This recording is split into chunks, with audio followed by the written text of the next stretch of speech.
those two chameleons that were a pair. And boom, you can do this all on a budget. And we are back at Pet Supermarket with another video. Today we are actually going to be setting up a DIY 10-gallon fish tank. Do-it-yourself fish tank on a budget. I'm gonna scope out the area, see what I need, and then pick up the camera. Alright, so obviously we do need the tank. This tank is $15.99. So we're gonna grab this tank right here. Along with that, we are going to grab a Whisper filter. This is rated for 5 to 10 gallons, so this would do the job. And we just put it in our tank over here. And everything we need is going right in there. Of course, we're going to need a top for this tank. Let's see what's a good top. Right here, this is the cheapest one. It is a good top too. It has built-in lighting, so that is a very good one. So we're gonna go along with this one right here, and that is $34.99. Now I was gonna get a heater, but I do have about 5 extra ones laying at home, so I'm just gonna show you the price of some of them. This one is kind of pricey. I do know that you can find them cheaper than this, but this is a 50 watt rated for 13 gallons. It's 30 bucks. But then again, you could find them a lot cheaper than this. Now we're on to the substrate. We do need to find something. I do prefer sand in my aquariums. I like this one right here. I think that's gonna be the one. This is natural white sand. This does work for freshwater. Also works for reptiles and stuff like that. This is $6. We're only gonna need one bag since it is a 10-gallon. We're just gonna go with one bag, put that in there. Before we check out our aquarium kit, I did want to show you something very cool. This is a Chameleon Kit. I know a lot of you wanted me to get those two chameleons that were a pair, and honestly, after seeing this, I might do that. So let me know, drop some comments down below if I should get those chameleons that I showed you in one of the videos. It is a pair of 2 Jackson chameleons. Go drop some comments right now and let me know if I should get them. Alright guys, I think we got everything we need. We got our filter, we got our sand, we got our light, we got a net. That's pretty much, and we also have the heater at home. Just all that stuff, and imagine the heater's right here. Here's the heater. Yeah, you get what I'm saying. But anyways, we got all our stuff. I think we're set to go, and we're gonna go check everything out. We are back at the house. Got our tank right here. Alright, so first I'm obviously gonna grab some of this blue stuff out of here. See if I can get it all in one. Come on. Come on. Okay, yeah, that's not gonna work. All the blue little shedding is out of the tank. We're going to rinse our sand off real quick. This is something you always should do when you get an aquarium. If you get sand, gravel, decor, always wash it off. Make sure it's all rinsed out. Sometimes chemicals and stuff is left on the sand and gravel along with the decor. Okay, now that our sand is all washed off, we are going to add the filter on the back of it. This is, again, a 5 to 10 gallon filter, Whisper power filter. Not too pricey, so this is good if you're on a budget for sure. And then we got our net. This is good to have because if you need to scoop fish out, if you're putting new fish in, how you want to put them in is put the net over a bucket and then dump the fish into the net. So this is really good to have when you're starting up an aquarium. I do have to get our heater out. So this is a 10-gallon heater, 50 watt. Heats up about 10 to 20 gallon tank. So this will work perfect on this since it is a 10-gallon tank. I think we're just gonna put it in this corner right here. I'm gonna get a suction cup in a sec. So we got our suction cup on the heater.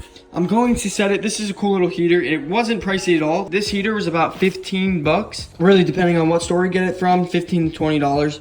But this is cool because you can see like the little temperature right here that you're gonna set it to. So usually I set my tanks to like 75 to 77.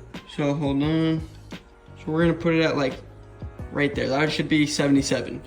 We're just gonna throw it in. So you want it to always face this side. See that little orange dot right there? When that's on, I don't know why it looks like it's on right now. It's not. Oh, probably because of the lighting. But yeah, when that's on, that means the tank is heating up. When it's off, that means the tank is at the temperature you set it to. Alright, our heater is placed in the tank. I put the heater on the side of the tank just because I think it looks a little better. Plus on the back, it wasn't sticking as well. I guess there's some sand on the back. But next is our filter. This is pretty simple. We're gonna take it out the box. Alright, so this is a filter media bio bag. We're gonna take it out of its packaging, just like that. We're gonna put it in the tank, just like that. The bio media is in. And over here, we got our little attachments for the tank. We're gonna take these out of the bag and attach them onto the filter.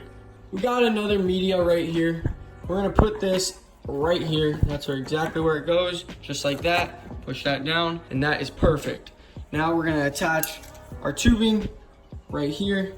This is what sucks the water up to the filter, then goes through the cycling pads, and then back into the tank. So we're just gonna attach this on real quick, and just like that, our filter is done. Very simple. That's why I like this filter a lot. Usually other filters are pretty complicated. This one is pretty simple, 3 steps and 2 filter pads. That's pretty much it. Filter is on the tank. Next up is obviously the lighting.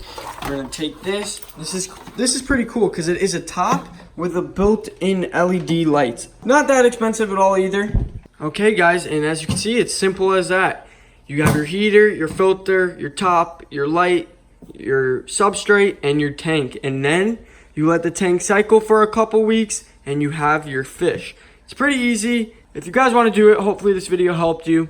It's pretty simple. Anyways, give this video a like, comment down below. Let me know what you think of it. And now we're going to put some water in the tank and turn on the lights. Alright guys, I think I got my bucket right here. I think I'm going to go grab some water from the pond in my front yard just to speed up the cycling time. So yeah, we're going to go get some water from the pond. Oh, I just got it all over my shoes. But anyways, I got some water from the pond. It is a nice little pond. And now we're going to add it to the tank. Okay, we got our water. I'm a little out of breath. I just ran back because it started to rain with a full thing of water in the bucket. So that was kind of hard. But anyways, I'm going to take this top off real quick, move it to the side. You're probably asking why are you using pond water and not just regular sink water. The reason for that is I'm going to do 50% of the tank pond water and the other 50% just well water. I want to cycle the tank a little bit faster so I can add fish. I'm going to put this pond water in and then I'm going to go grab some rocks and whatnot in the pond because that is what carries the bacteria. So yeah, right after this, we're going to go back to the pond, grab a few rocks and put them in the tank. All right, there we go. Oh God, keep running.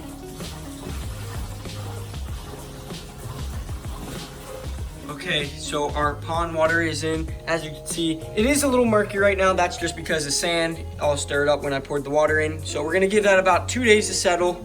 And also, I don't think I'm gonna turn the filter on just because I don't want this, it's sucking up the sand. But it's not that bad. It's actually pretty clear as you can see in the video.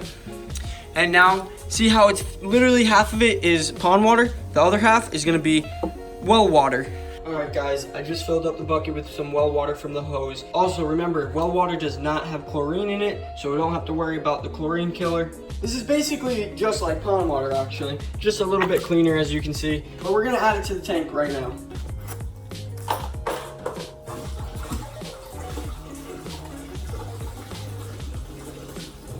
Our water is in the tank, it is completely filled. Let's put the top back on real quick. Come on, buddy. And boom, our tank is complete. We got our sand, we got our heater right over there, we got our filter. That's pretty much all you guys need to set up your own 10-gallon tank.